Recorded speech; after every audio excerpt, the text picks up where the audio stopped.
গণভোট বুঝিই না। হ্যাঁ দিলাম কারে আর না দিলাম কারে, এই জিনিসটি আমি বুঝি না। গণভোটের পক্ষে যেভাবে প্রচার নেমেছে আরপিও বিরোধী, এবং এটি এক ধরনের থ্রেট। আদৌ প্রথম কথা হচ্ছে নির্বাচন হবে কিনা। তরুণদের ভোট দিতে যাবে যদি সেখানে তাদের বাক স্বাধীনতা থাকে। নির্বাচন কেন্দ্রে যাওয়ার সাথে সাথে শুনি যে মৃত্যু ব্যক্তির ভোট হয়ে গেছে। ত্রয়োদশ জাতীয় সংসদ নির্বাচন উপলক্ষে সারা দেশে চলছে নির্বাচনী আমেজ। আগামী 12ই ফেব্রুয়ারি অনুষ্ঠিত হতে যাওয়া নির্বাচনকে সামনে রেখে প্রার্থীরা ভোটারদের দ্বারে দ্বারে যাচ্ছেন, দিচ্ছেন নানা প্রতিশ্রুতি।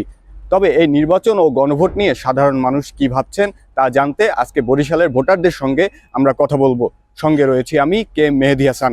আসন্ন নির্বাচন আমাদের সবচেয়ে বড় প্রত্যাশা হচ্ছে একটি সুষ্ঠু নির্বাচন, এবং সেই নির্বাচনটা সকলের অংশগ্রহণের মধ্যে দিয়ে হতে হবে। নির্বাচনের সবচেয়ে বড় যে চ্যালেঞ্জটা হচ্ছে সেটি হচ্ছে যে আদৌ প্রথম কথা হচ্ছে নির্বাচন হবে কিনা। 2 নম্বর কথা হচ্ছে যেটি হচ্ছে যে প্রশাসনের অবস্থানটা কি।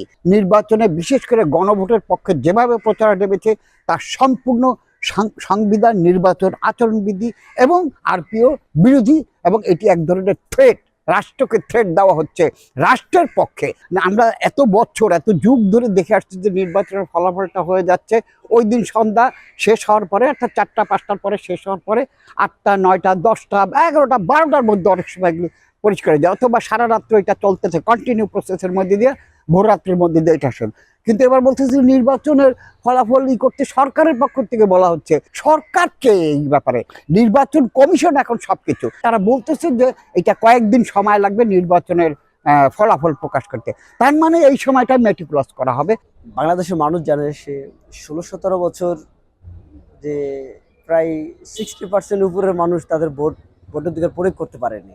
তারা কেন্দ্রে না গিয়েও তাদের ভোট দেওয়া হয়ে গেছে। যেহেতু ফ্যাসিস্ট সেই সুযোগটা এতদিন দেয়নি, এখন দিয়েছে। তো আমি আশা রাখবো যে আমাদের সুন্দর একটা পরিবেশ তৈরি হয়েছে, সেখানে আসলে সুন্দর ভোটাধিকার প্রয়োগ করা যাবে। আর এই ভোটাধিকার প্রয়োগ করতে তরুণরা খুব বেশি কাজ করবে। আসলে তরুণরা কেন ভোট দিতে যাবে কেন্দ্রে? তরুণদের ভোট দিতে যাবে যদি সেখানে তাদের বাক স্বাধীনতা থাকে। যদি এগুলো না থাকে তাহলে তরুণরা পূর্বের ন্যায় আবার ভোট কেন্দ্রে যাওয়া বন্ধ করে দেবে। বিগত নির্বাচনে আমরা তো ভোট দিতে পারিনি। নির্বাচন কেন্দ্রে যাওয়ার সাথে সাথে শুনি যে মৃত্যু ব্যক্তির ভোট হয়ে গেছে। তো দিনের ভোট রাতে হয়েছে। এবার তো জানো দিনের ভোট রাতে না হয়, যার যার ভোট সে যেন দিতে পারে। আমার ভোট যেন আমি দিতে পারি, আমার পছন্দের ব্যক্তিকে দিতে পারি, আমার পছন্দের মার্কা আমি দিতে পারি, এই প্রত্যাশাই আমি করি। আগামী সংসদে যারাই সরকার গঠন করবেন, আমার প্রত্যাশা হলো, আমার চাওয়া হলো এটাই যে তারা যেন সাধারণ খেটে খাওয়া মানুষের দিকে একটু হলেও তাকায়। গণভোট বুঝিই না।